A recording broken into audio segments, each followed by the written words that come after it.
Daniel, chapitre 10. La 3e année de Cyrus, roi de Perse, une parole fut révélée à Daniel, qu'on nommait Beltchatsar.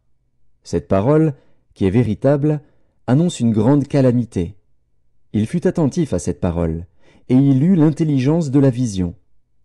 En ce temps-là, moi, Daniel, je fus 3 semaines dans le deuil. Je ne mangeai aucun mets délicat. Il n'entra ni viande ni vin dans ma bouche, et je ne moignis point jusqu'à ce que les 3 semaines fussent accomplies. Le 24e jour du 1er mois, j'étais au bord du grand fleuve qui est Hiddekel.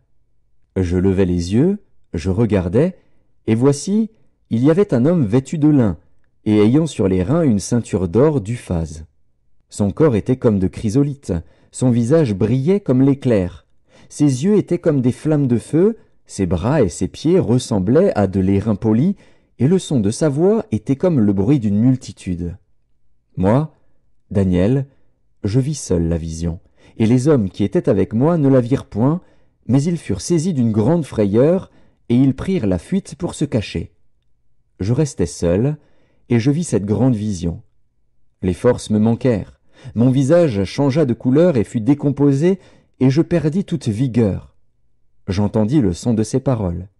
Et comme j'entendais le son de ses paroles, je tombai frappé d'étourdissement, la face contre terre. Et voici, une main me toucha, et secoua mes genoux et mes mains. Puis il me dit, « Daniel, homme bien-aimé, sois attentif aux paroles que je vais te dire, et tiens-toi debout à la place où tu es, car je suis maintenant envoyé vers toi. » Lorsqu'il m'eut ainsi parlé, je me tins debout en tremblant. Il me dit, « Daniel, ne crains rien, car dès le 1er jour où tu as eu à cœur de comprendre et de t'humilier devant ton Dieu, tes paroles ont été entendues, et c'est à cause de tes paroles que je viens.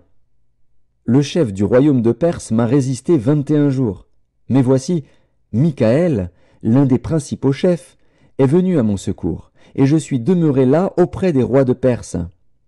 Je viens maintenant pour te faire connaître ce qui doit arriver à ton peuple dans la suite des temps, car la vision concerne encore ces temps-là. » Tandis qu'il m'adressait ces paroles, je dirigeais mes regards vers la terre, et je gardais le silence. Et voici, quelqu'un qui avait l'apparence des fils de l'homme toucha mes lèvres.